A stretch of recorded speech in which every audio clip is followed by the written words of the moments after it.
want to say y'all are lucky, but I think you're very lucky to be here because the Travis County Sheriff's Department has put together a great program for you. And I think you're really going to enjoy it. I think it's going to be very beneficial. I'll talk more about that in a second. But first is the Sheriff of Travis County. He is here right now. Big round of applause for Greg Hamilton.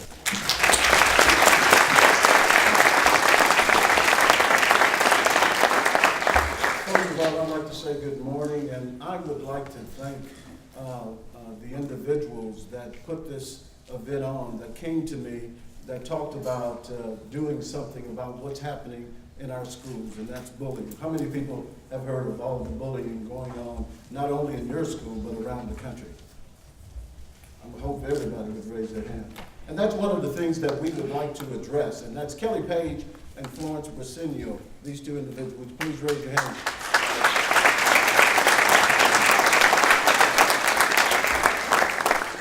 And without the individuals that have these brown uniforms or khaki uniforms on, helping to put this thing on, we wouldn't be able to do it.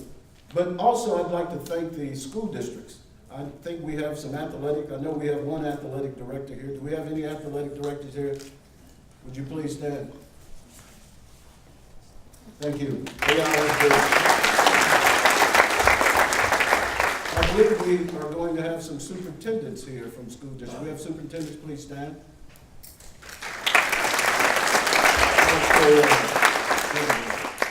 Well, we're going to get this party started here. We hope that everyone here find this particular summit or conference educating. We hope that you'll be able to take some things back with you to the school. School's about to crank up. And I think that it is apropos based on the heels of what's happened at the University of Texas right now. I know a lot of you are UT fans, and you see what's happening with the football team. And I think that bystander intervention, if they had that, and if they had the skills or the will to address those particular issues, that they wouldn't be having all the problems that they're having. And I would like for you to take that back to your school. It's time for us to stand up for those who can't stand up for themselves. And if we're going to make our schools safer, it's going to start with you. It's not going to start with the teacher or the principal or the superintendent or the athletic director. It's time for you to stand up. And one of the reasons that we picked athletes to start this program, hopefully this will grow and we'll reach out to the ROTC, to the band members, to just Joe Citizen that's in the school district, that individuals will start standing up for each other. Because it's important to keep your classroom, your school district safe. And it's up to you to stand up. I used to be an athlete myself about 100 pounds ago. What are you laughing at? But I used to be part of a group, and we used to stand up. I know when I was going to high school, we had individuals that would pick on individuals all the time. It was individuals that were scared to not strike back, but to speak up. And there was athletes that stood up for these individuals. And I challenge each and every one of you today to make a commitment before you leave this conference, this summit, that you make a commitment that you're going to do everything possible to start standing up for those who can't stand for themselves. Thank you all for being here. I know that you all could be doing a lot of things, but you chose to come here, and that shows that you have an initial commitment. But today, let's solidify it at the end of this day that you're going to do something at your school and make it a safer place. Thank you all.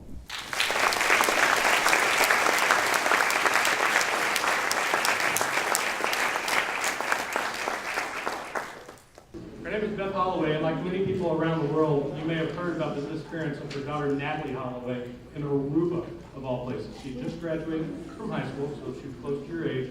She was enjoying her senior trip when something terrible happened on her very last night before she was supposed to come home. She has not been seen since May the 30th of 2005. Natalee Holloway's mom, Beth, lived in a quiet, somewhat uneventful life. For 24 years, she was a speech pathologist for children with special needs. Her life, though, of course, changed dramatically when her daughter disappeared. The tragic story became the leading news story that day and for a long time after it happened. It continues to make headlines today. The courageous mother captured the world's attention in her mission to find her daughter. Barbara Walters selected her as one of the world's most fascinating people for her perseverance to seek answers to find her daughter. Her book, Loving Natalee, is a New York Times bestseller that has been made into 2 Lifetime movies. She recently completed a 10-episode series for the Lifetime Network to bring awareness to other missing persons cases. So it's not just about Natalee, it's about all missing persons all around the world. For 9 years, Beth has turned her grief into positive action through the Natalee Holloway Resource Center, which provides help for families who have missing loved ones. She has turned the desperation she experienced while searching for Natalee into an important safety message for all ages. She has shared her story all over the nation, and now she brings it to us today. So please welcome Beth Holloway.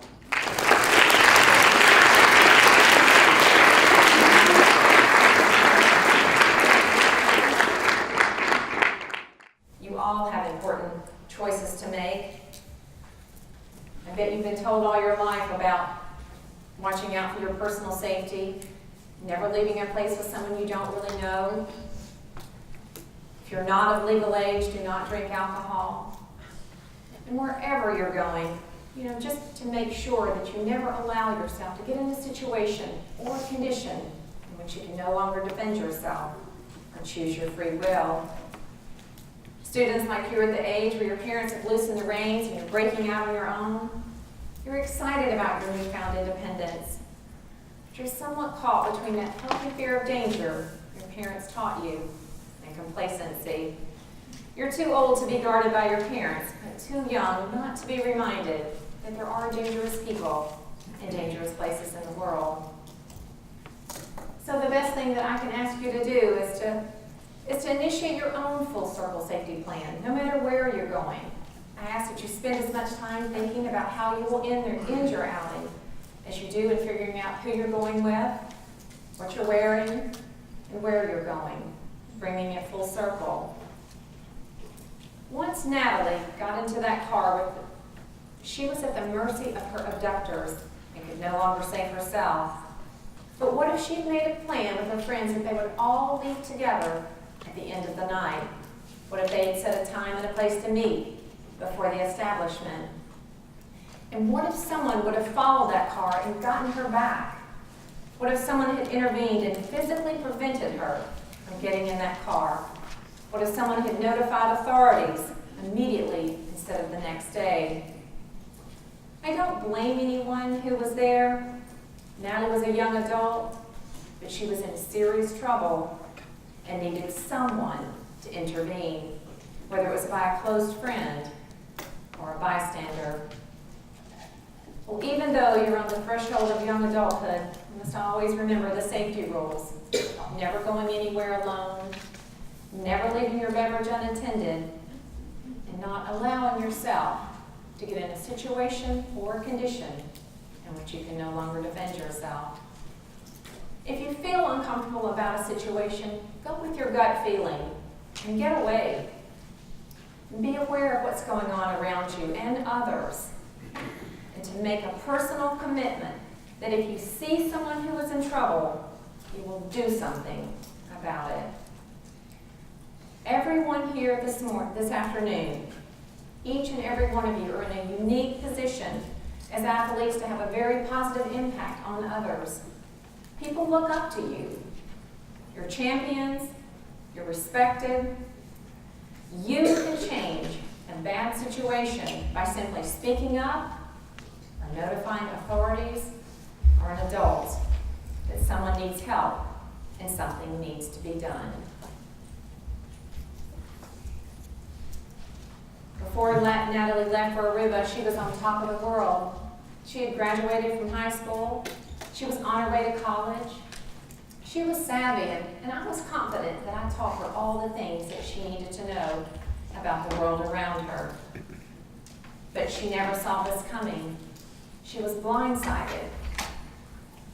She never stood a chance against her perpetrators.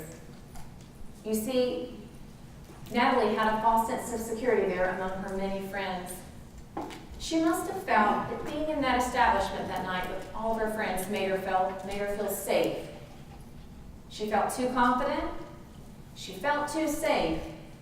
She let her guard down for a moment, and in that moment, she vanished. Violent and heinous crimes happen to people all over the country, all over the world. But the difference when it happens outside of our country is the level of help that you will receive. You won't have the comfort of being protected by our dedicated law enforcement officials here in the United States. You can't call the Traverse County Sheriff's Office or 911. I recommend that travelers get educated about where they're going. Find out where the police precincts are in the area of your destination. Find out if there's a U.S. Embassy office there. Take these numbers with you and be able to call them. Natalee didn't have international calling on her cell phone, and that weighs heavily on my heart when I envision her cell phone sitting silent on her luggage. Activating international calling is the first option that travelers should do, and I wish I had known how important this was before Natalee left. What if she could have called one of her friends for help? Or what if she could have called me? And of course, you should never accept any drinks from people you don't know. Date rape drugs don't have to be put in alcoholic beverages to be effective. They're colorless, odorless, tasteless. And this is a safety reminder that applies no matter where you go, whether it's an outing right here in town or on a trip abroad. Another thing that I've learned following Natalee's disappearance is I've helped establish a resource center, and it's for families who have missing loved ones. And when a tragedy occurs, they can contact the center for guidance. The Beth Holloway Resource Center is located in Washington, D.C. in the Museum of Crime and Punishment. The Resource Center and the Full Circle Safety Plan are my tribute to Natalee. I hope you will think about our story that I've shared with you this afternoon and use it to open communication about personal safety among your friends and in your family. I hope you'll think about safe ways you can intervene when you see that someone is in trouble. Please remember what I've said to you this afternoon. Make your own full circle safety plan, and please remember Natalee's story. Thank you for inviting me here. God bless.